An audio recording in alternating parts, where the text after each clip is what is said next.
This is an absolute true story. For anyone who doesn't believe me, you're just better off on your own.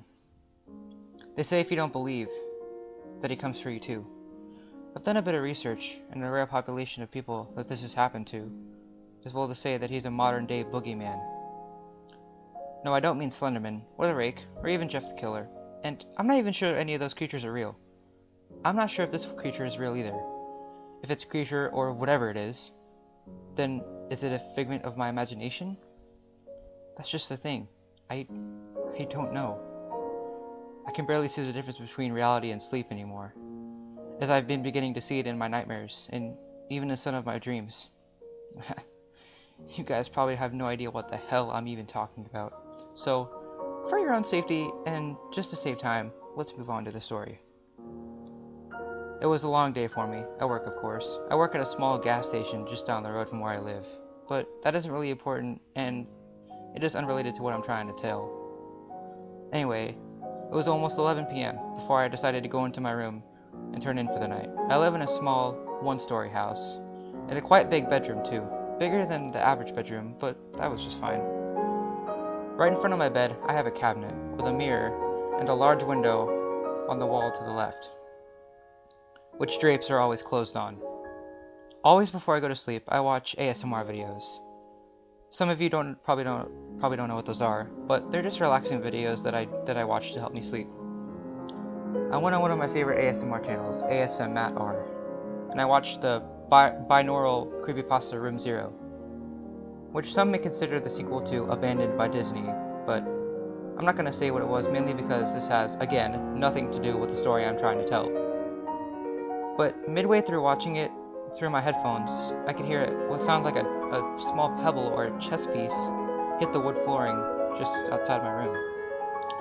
I thought nothing of this and continued watching. A little later, I looked up for whatever reason and noticed that the light coming from my phone on the mirror just in front of me was morphing into odd shapes I could not identify as anything I have ever seen before.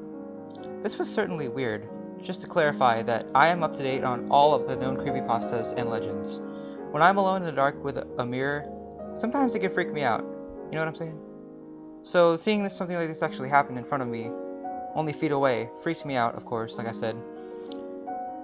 As I laid looking at the mirror, paralyzed and unable to move.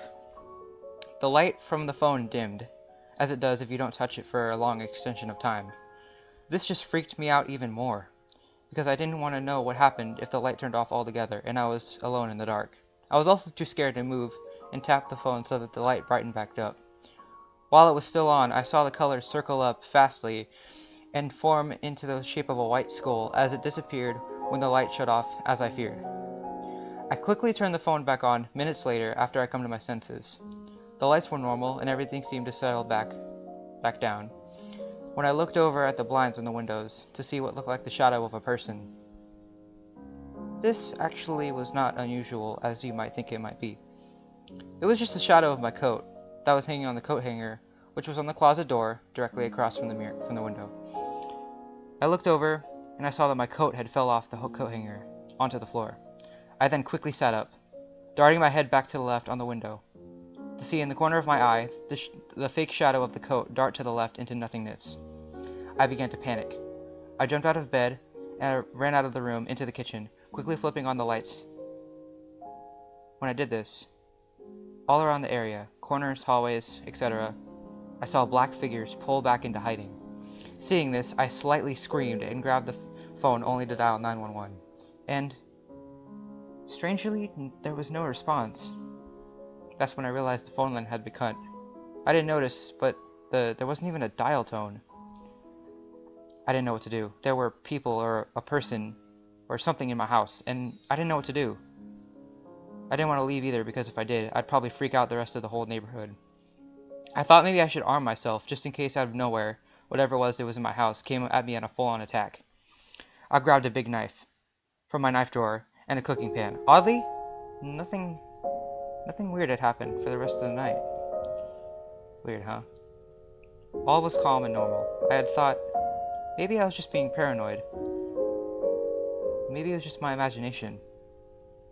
I had gone back to my bed and fell right to sleep. The next night, after I got into my room again, I had not even bothered to watch any sort of video before I went to bed. I was just out like a light. I had my normal dreams. This was a dream, by the way. I was walking around my house and whatnot until I walked into the back spare room that I rarely ever go in. I don't know why, but I was sort of drawn to that room. There was also a quite big walk-in closet in the corner of the room, which the door was open and it was pitch black dark inside. I stood there for a moment, staring into the darkness. After a minute, I began to make out what looked like a black silhouette from inside. Around my height, maybe a bit taller. It started to come out of the doorway. When it came out, it looked around and then stared directly in my way. Again, there I was paralyzed in fear. Was this the same being who I imagined in my house last night? I can't remember. I can't remember much about the description because it was just a dream. But I can remember this. He or she or whatever it was wearing a black silk robe with the hood up, black gloves, and it was wearing one of those white, slightly stained doctor's masks. No, I don't mean today's doctor's masks. I mean like the bird looking ones, like plague doctors wear, or SCP-149, along with 2 clean sickles in its hands. Right after I started to stare back at me, I woke up. I was panting and sweating in my bed. I needed a moment to recover with what had just happened. When I was calmed down, I got out to the bed and went to the kitchen and drank a glass of water. The moment the sky had turned dark blue around 4 a.m., I got to my computer and I started to ask questions about what I had saw and experienced in my room. It was in my dream on all different forums. Ask.com, Yahoo Answers, all of those kinds of websites. I eventually, and disturbingly almost immediately after I sent the question, already got a reply. It took me to a website full of people's stories that were all vaguely similar to mine.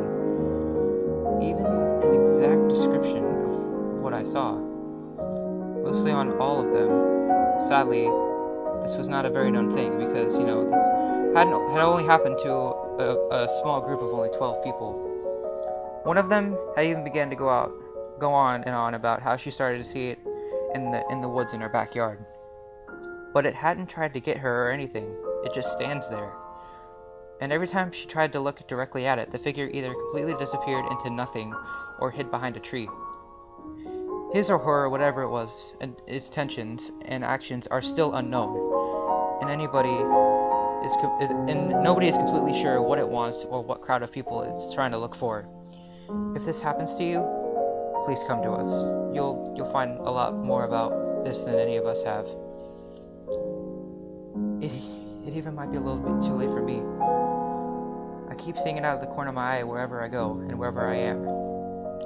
My sleep is getting shorter and shorter and able to bear. I've noticed bags growing under my eyes. I've even begun to develop sleep paranoia. And it's doing nothing but getting worse. Anyway, some of us have theorized that this figure is some form of death, as all it has done so far is caused us incredible nightmares and sleep paranoia like I mentioned earlier. But I think it's something much more. I think all it's doing is toying with us. And that one of these days it's going to snap or do something and kill all of us. I really have nothing else to say about this. I've been documenting this over the course of days, and every day it's getting worse and worse. The nightmares are too hard to even deal with. I don't want to sleep anymore. I've been starting to take sleeping pills too. Anti. I think it's making me hallucinate now as well. Now, I need to go. I can see the intruder in the corner of the room. He's beckoning me.